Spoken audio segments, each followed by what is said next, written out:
Bienvenue à vous dans cette nouvelle vidéo d'actualité auto, la dernière pour ce mois de janvier 2026 puisque nous sommes le 31. Aujourd'hui on va parler de BMW qui annonce que la puissance de ses futures voitures sera réduite à cause de nouvelles normes européennes. On parlera de Renault qui s'apprête en France dans son usine de Cléon à assembler des moteurs électriques made in China. On parlera de Audi qui va lancer sa toute première voiture hybride rechargeable à vocation sportive, mais également d'une nouvelle potentielle pénurie en composants informatiques qui pourrait fragiliser les constructeurs européens. Et puis pour terminer, on parlera de la chute historique de la production d'automobiles britanniques avec des niveaux de production qu'on n'avait pas vus depuis les années 50. Voilà les sujets dont on parlera aujourd'hui pour cette dernière vidéo de janvier. Évidemment, comme d'habitude, si vous appréciez mes vidéos et que vous voulez donner un petit coup de pouce à ma chaîne, c'est faisable gratuitement en likant la vidéo, en la boostant, en vous abonnant et en laissant un petit commentaire dans lequel vous donnerez par exemple votre avis sur l'actu de ce jour.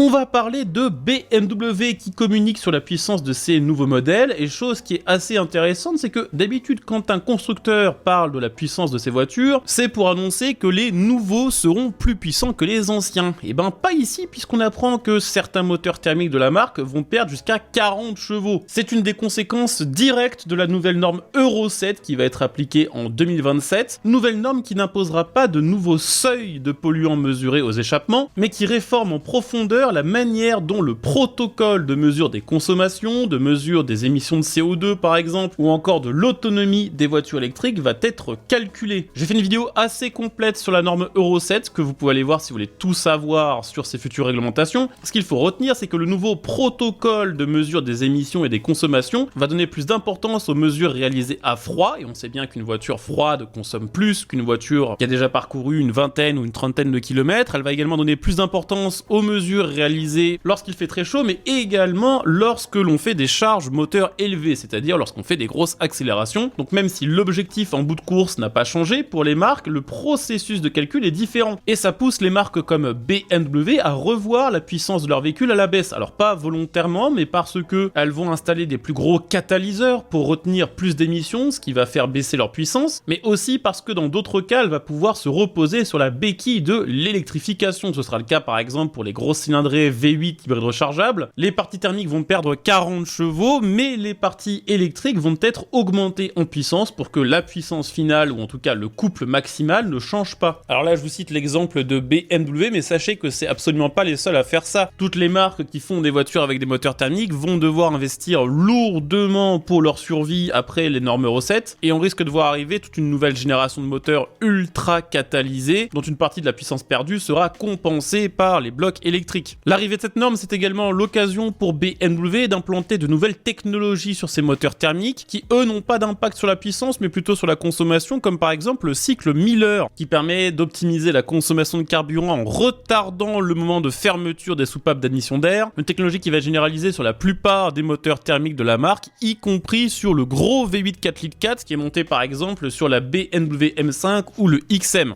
D'ailleurs, en parlant de grosses voitures allemandes, sachez que du côté de chez Audi, on vient d'officialiser l'arrivée de la première voiture à vocation sportive de la marque équipée d'un moteur hybride rechargeable. Ce sera la nouvelle Audi RS5 et jusqu'ici, elle n'avait jamais été mentionnée. Elle vient de l'être officiellement sur les réseaux sociaux de la marque aux anneaux. Ce sera la toute première Audi RS à utiliser un moteur hybride rechargeable. On n'a pas beaucoup plus d'informations à son sujet. Ce qu'on sait quand même, c'est que la base de ce moteur hybride, ça devrait être un V6, qu'elle fera probablement plus de 500 chevaux puisque l'ancienne génération on faisait déjà 450 et qu'elle fera probablement aussi plus de 2 tonnes. C'est pas encore confirmé, mais quand on voit que la A5 avant hybride rechargeable standard avec un plus petit moteur 4 cylindres qui est censé être un peu moins lourd, elle dépasse déjà 2000 kg, il y a fort à parier que cette RS5 avec un plus gros moteur soit encore plus lourde. Et je rappelle au passage d'ailleurs que cette RS5 ne sera disponible qu'en 5 portes, il n'y aura pas de version coupé 3 portes ni cabriolet.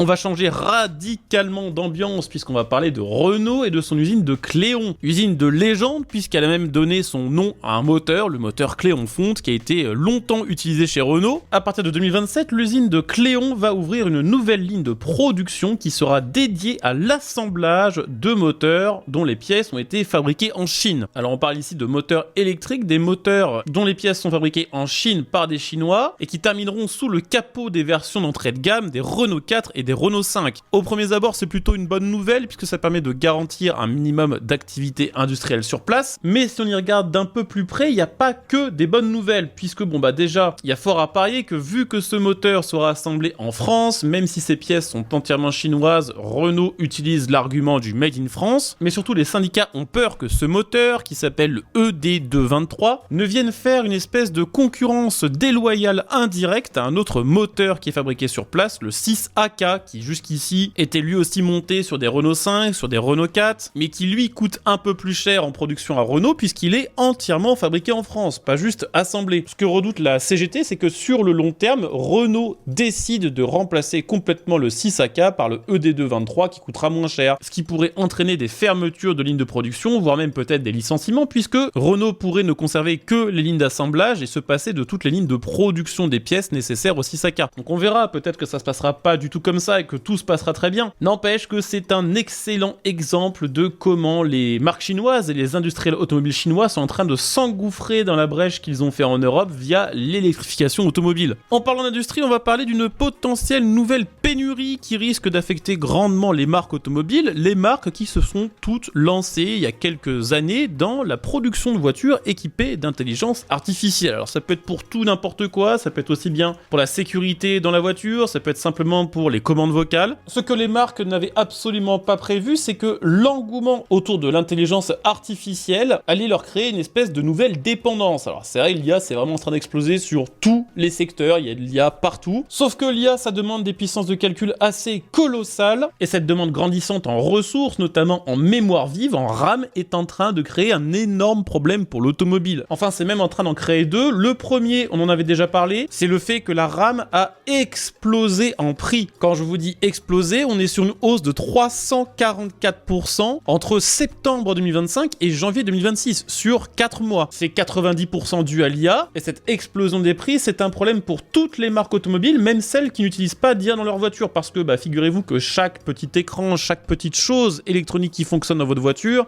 tout ça nécessite de la RAM, et quand le prix de la RAM explose, c'est le prix de toute l'électronique des voitures qui explose, et c'est leur prix de vente qui explose. Mais le deuxième problème que c'est en train de créer, c'est que maintenant on fait des puces électroniques spéciales IA, qui sont très prisées des constructeurs automobiles parce que ça fonctionne mieux, c'est plus petit, c'est plus performant, sauf que les grands fabricants, les géants de la tech qui fabriquent ces puces, qui sont disponibles on va dire en quantité plus ou moins limitée, ils ont décidé de fournir en priorité leurs clients les plus rentables. Et je vous le donne en mille, c'est pas l'automobile. Ce qui est le plus rentable pour eux, c'est de travailler avec les exploitants de data centers, avec une industrie automobile qui se retrouve vraiment en queue de peloton côté rentabilité. Donc d'un côté, on risque de se retrouver avec des marques qui ne peuvent plus se fournir en composants pour l'intelligence artificielle, que ce soit pour dans leur voiture ou pour leur production. Et de l'autre côté, les prix de la RAM qui sont en train d'exploser sont en train de créer une espèce de vague de pénurie qui est causée par des achats de précaution. C'est-à-dire qu'il y a des tas d'entreprises qui achètent de la RAM maintenant en se disant que ça va coûter plus cher plus tard. Résultat, il y a plus de stock et en plus de ça, ça crée une explosion artificielle supplémentaire des prix. D'après l'analyse de l'UBS, qui est l'Union des banques suisses, qui est une énorme banque mondiale d'investissement, des pénuries de RAM pour arriver dès le deuxième trimestre 2026 et risquent de pénaliser en particulier des marques qui ont beaucoup misé sur la technologie comme Tesla ou encore Rivian. Le pire là-dedans, c'est que la plupart des constructeurs automobiles avaient une très mauvaise vision long terme de ce qu'allait donner l'IA, et tablaient plutôt sur un effondrement de la demande en ressources, estimant que l'IA et son utilisation se déploieraient plutôt lentement chez les particuliers. Sauf que maintenant, tout le monde utilise ChatGPT, donc